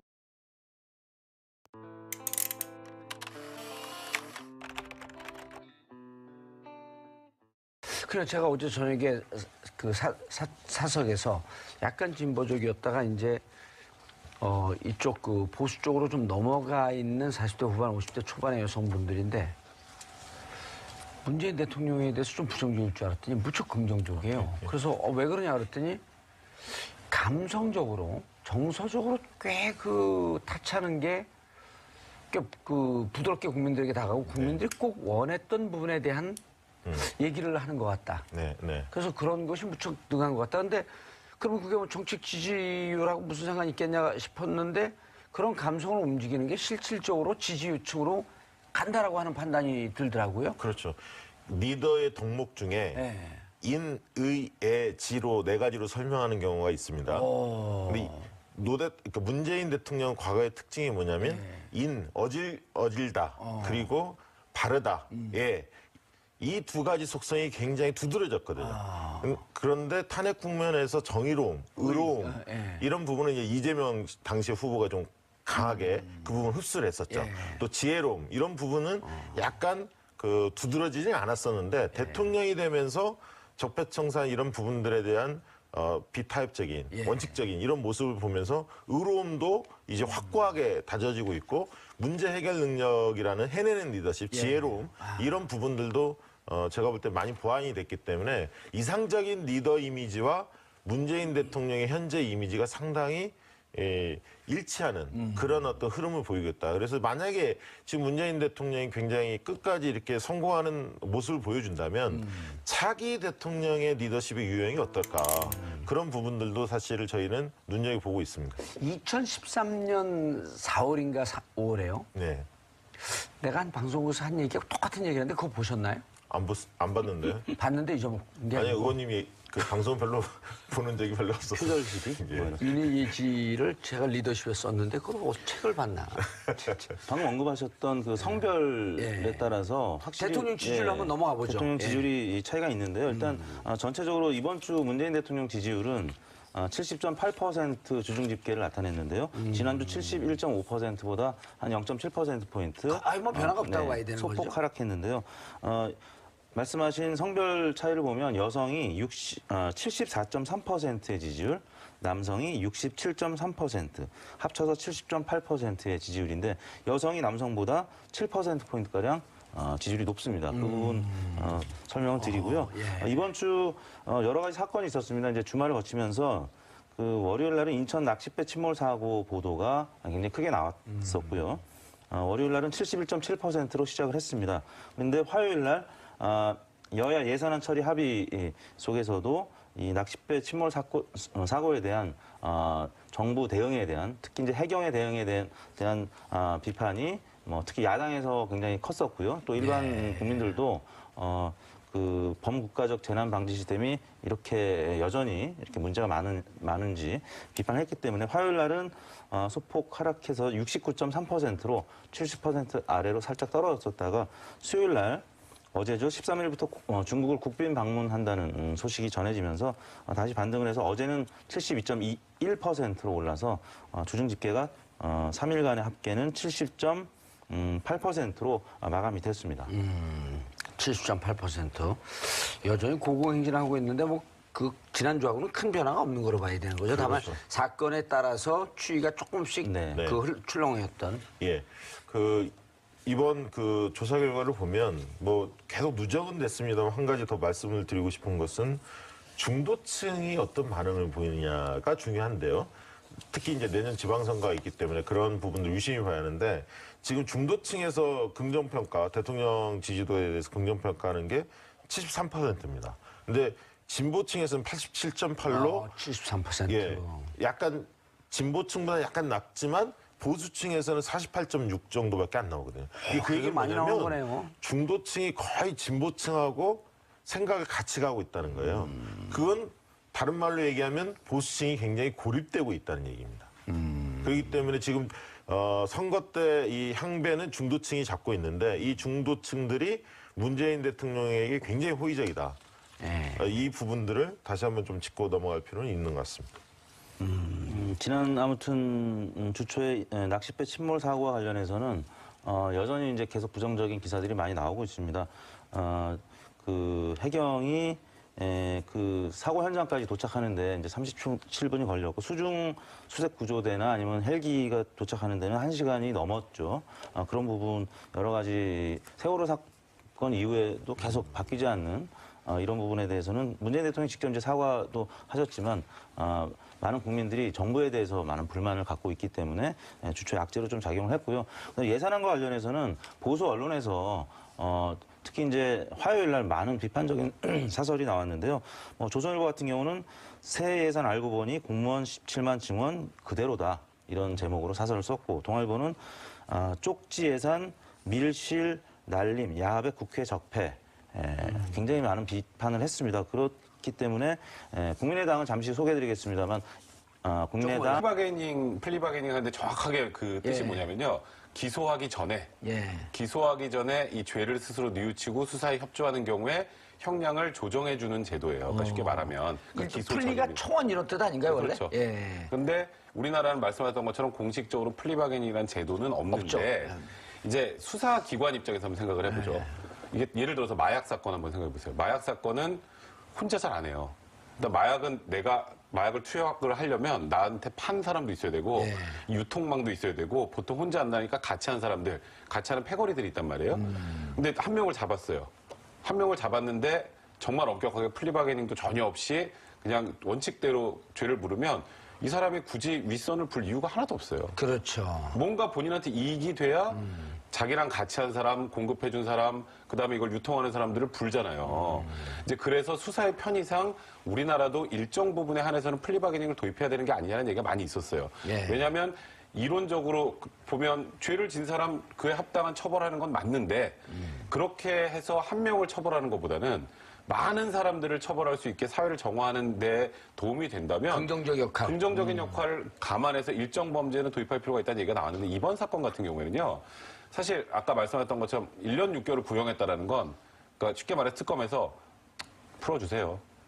그 의미예요. 그냥 말 그대로. 원래 구형을 무척 낮춘 거죠 지금. 그러니까 이게 원래 사실 장시호 씨 혐의는 뭐예요? 혐의. 혐의가 이제 삼성이나 JK 등 압박해서 한 후원금 18억 원 정도 받아낸 거, 국고보조금 7억 횡령하고 또 영재센터 자금 3억 횡령한 거.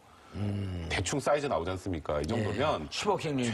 최소 구형이 5년에서 7년 정도는 되는 게 맞아요. 그런데 일단 특검 입장에서는 어쨌건 여러 가지로 수사에 협조를 했고 국정농단 실체를 밝히는 데 도움을 줬으니까 재판부에 그냥 집행유예 해주세요. 왜냐하면 구속기간도 연장 안 했잖아요. 다 지금 들어가 있는데 장시호 씨는 안 했잖아요. 이제 그런 시그널을 줬으나 재판부는 그래도 안 돼 이렇게 판단한 겁니다. 그렇죠. 재판부도 이러한 그 횡령죄에 대한 판례가 있을 거 아니에요. 그렇죠. 판례를 깨면서까지 검찰은 물론 수사 열심히 했고 수사협조에서 국정농단의 실체를 밝혀내는 데는 긍정적인 역할을 했지만 재판부는 원래는 이거보다 훨씬 중형을 선고해야 되는데 지금 말씀하셨던 것처럼 수사에도 협조하고 자백하고 했던 여러 가지 양형 요소를 감안해서 2년 6개월을 선고한 거니까 검찰과 재판부가 바라보는 온도차가 분명히 있었던 거고요. 사실 재판부 입장에서도 고민을 좀 했을 거예요. 검찰이 구형한 거 사실 쉽게 말해서 올려친다 그러잖아요. 올려치는 경우가 그렇게 흔하진 않습니다. 저희는 특검이 이렇게까지 시그널을 보냈으면 그래도 재판부 알았어 하고 들어줄 거라고 생각했으나 말씀하셨던 것처럼 재판부에서 제일 중요했던 게 이거예요. 장시호 씨가 법정에서 이런 얘기하거든요. 이 지금 3억 횡령하고 국고보조금 7억 횡령한 거 최순실에게 준 게 아니에요. 이거 장시호 씨가 꿀꺽한 거란 말이에요. 그러니까 통에 내야 되잖아요. 그건 나중에 이제 뭐 또 다른 문제들이 있겠지만 그렇게 본인이 다 이득을 취한 것을 고려할 때 가장 이익을 많이 본 사람 중에 하나를 집행유예로 풀어준다? 그거는 재판부가 받아들이기 어렵다 이런 판단을 한 겁니다. 만약에 사정 변경 즉 3억 7억 한 거 그 횡령했는데 무척 깊게 뉘우칩니다. 그리고 그 횡령한 돈이 어쨌든 3억은 국고죠. 영재센터 자금 3억. 그럼 총 뭐 10억이 어바웃 다 국고네요. 네, 그렇죠. 그러면 이 부분에 대해서 내가 국고이기 때문에 다시 그 회사 영재센터에 환수하겠다. 그리고 실질적으로 환수했다면? 그거는 수사기관에서 그랬다면 그게 고려가 되지만 이건 1심 선고가 나서 법정 구속이 된 거기 때문에 법정 구속됐는데 이거 갚는다고 해서 보석으로 풀어주진 않습니다. 2심에서 영향. 2심에서 그럼 영향이 있을 수 있죠. 당연히. 이제 그런 부분도 고려가 돼야 될 겁니다. 예측 1년 6개월 구형했을 때 예측 못 하셨잖아요. 다 대부분 집행유예로 예측을 그랬었죠. 1년 6개월 정도 되면 대부분 이제 구형하는 것보다 좀 낮게 판결을 내리지 않습니까? 그렇게 되면 보통 한 3분의 2나 반. 그렇죠. 그 정도 내기 때문에 다 집행유예가 나올 거라 생각을 했죠. 장시호 씨도 사실 근데 어제 뭐 이렇게 출두하는 모습을 보면 본인도 집에 돌아갈 걸 생각하고 아마 출두한 게 아닌가 하는 생각이 들 정도로 뭐 옷차림이나 이런 것들을 보면 그리고 또 본인이 그렇게 얘기했지 않습니까? 머리가 하얘졌다. 판결을 받는 순간 그만큼 충격을 받았다는 거 아니겠습니까? 애 데리러 가야 되는데. 그렇죠. 또 마지막 증언할 때 노친수를 할 때 그런 얘기 했잖아요. 자, 얘가 지금 기다리고 있어 데리러 가야 되는데 나를 좀 구속만은 면하게 해달라. 이 얘기는 결국 아이한테도 내가 데리러 가겠다고 약속해놓고 왔다는 거 아니겠어요? 아휴, 그렇다고 하면 결국 짜네요. 장시호 씨는 법정 구속이 될 거라고 상상도 못하고 왔을 가능성이 높아요. 검찰도 아마 그 정도까지 생각을 안 했을 거고요. 왜냐하면 장시호 씨가 워낙 많은 이제 도움을 줬기 때문에 뭐 그런 점에서 검찰 입장에서는 가능한 한 불구속 상태의 재판을 받을 수 있도록 하려고 하는 의도를 갖고 있었던 것이고 장시호 씨 입장에서도 검찰과의 어떤 그 교감이나 이런 걸로 봤을 때 본인이 설마 법정 구속이 될 거라고는 생각도 못했을 겁니다. 그래서 아마 그런 점에서 장시호 씨 입장에는 충격을 많이 받지 않았나. 보통은 이제 실형을 선고하면 거의 90% 이상은 1심에서 그 당시에 이제 자리에서 그 법정 구속을 하는데 아시겠지만 가끔 실형을 선고하면서도 법정 구속을 하지 않는 경우가 있어요. 그러니까 장시호 씨는 2년 6개월이 놀란 게 아니라 법정 구속이 훨씬 놀란 거죠. 그러니까 2년 6개월도 사실 집행유예가 붙을 수 있는 형이잖아요. 그렇죠. 3년 미만이니까. 그렇죠. 그러니까 항소심에서 또 어떻게든 뒤집을 수 있으니 여기서 법정 구속만 피하면 된다라고 생각을 했으나 재판부가 굉장히 단호했던 것 같고 좀 눈여겨볼 거는 이 재판부가 형사 22부입니다. 김세현 부장인데요. 김세현 부장이 맡고 있는 재판이 현재 박근혜 최순실 재판이에요. 그 재판의 재판부가 이런